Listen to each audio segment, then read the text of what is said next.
It's 8 p.m. September 5, 2024. Good evening and welcome to InfoNews at 8 here on Info Online. My name is Augustine Edem, Kobichi Saint. Coming up in tonight's bulletin, we bring you an update with regards to the Ghana International School's land dispute because the president has cleared the air on the alleged encroachment. Also in the bulletin, the Ghana Education Service has launched investigations into the O'Reilly Senior High School student stabbing, which led to his death. We'll bring you updates with regards to this development. Also in business, the Trade Minister has promised price reduction as cement price regulation takes effect. We've got details of these stories and more from the world of politics. You would want to stay for the details. Now let's settle for the news in detail.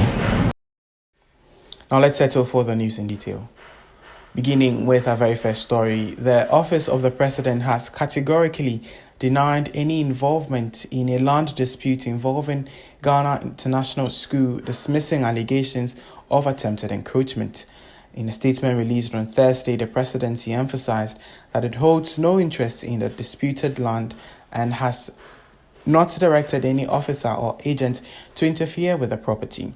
The statement further revealed that a formal complaint has been lodged with the Inspector General of Police requesting a thorough investigation into the matter.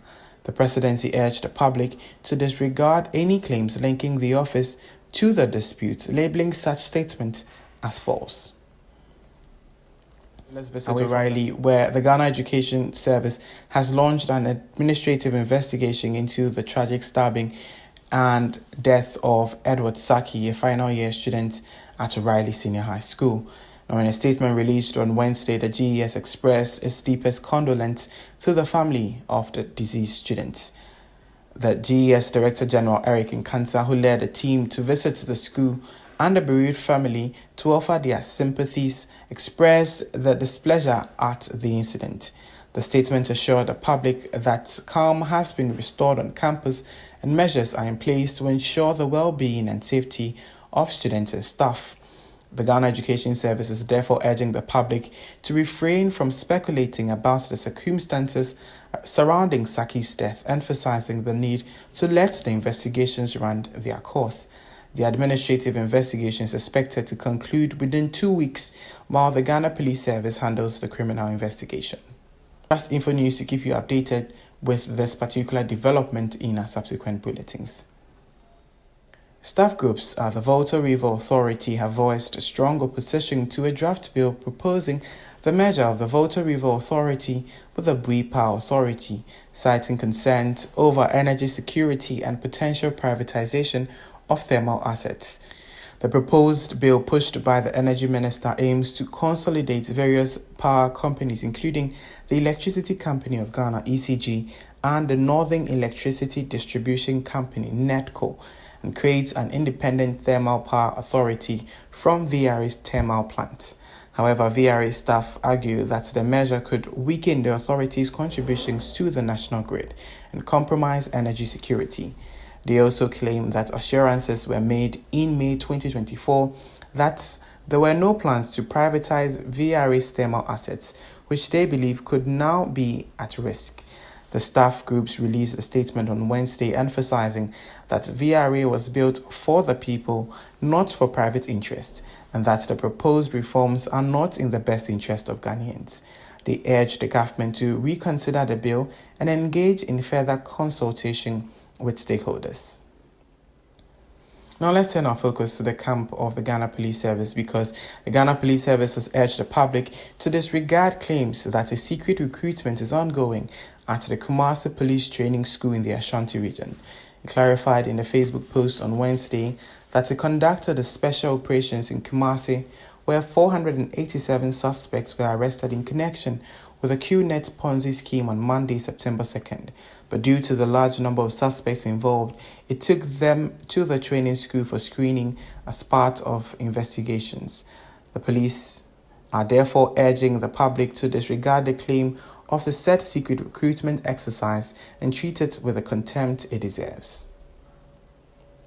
Now let's turn our focus to election and political matters because the Electoral Commission has turned down a request from the National Democratic Congress (NDC) to broadcast live a scheduled meeting to discuss concerns regarding the provisional voters register for the upcoming December 7 elections. The NDC had written to the EC calling for the meeting to be aired publicly in a bid to promote transparency. The opposition party had raised issues with discrepancies in the provisional voters register and believed that a live broadcast will allow the public to follow the proceedings and understand the nature of the discussions. However, the EC responded by stating that the discrepancies highlighted by the NDC were not new and had been raised in previous elections. In its official reply, the EC assured that it is committed to holding free, fair, transparent, peaceful, and credible elections. Nonetheless, the Electoral Commission rejected the proposal for a live broadcast, emphasizing that the concerns raised did not warrant such coverage.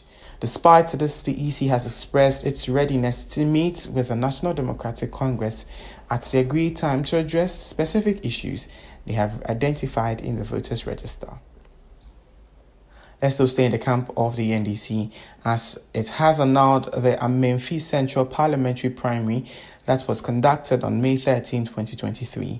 The party, in a statement signed and issued by its General Secretary, Fifi Fiabe-Kwete, on Thursday, noted that the election has been subject of litigation at the High Court in Sekindi. Mr. Kwete noted that the Functional Executive Committee of the party at its meeting on Thursday, September 3, decided to annul the election and rerun the elections. Nominations will be opened on Friday, September 6, 2024, and will be filed on Saturday, September 7. Vetting and appeal will also take place on Saturday, with the elections being held on Sunday, September 8, 2024.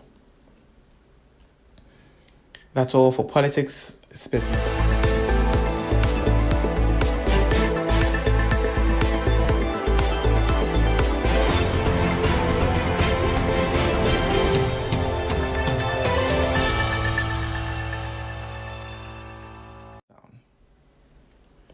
In business tonight, the legislative instrument seeking to regulate the prices of cement has been passed into law despite opposition from cement manufacturers and sections of the public.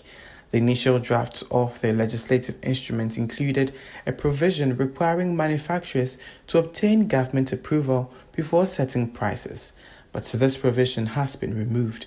The minority in Parliament has voiced strong opposition to the proposed legislative instrument aimed at regulating cement pricing in Ghana. This ally, sponsored by Trade and Industry Minister K.T. Hammond, has faced resistance from cement manufacturers who urged Parliament not to approve it. That's all for business.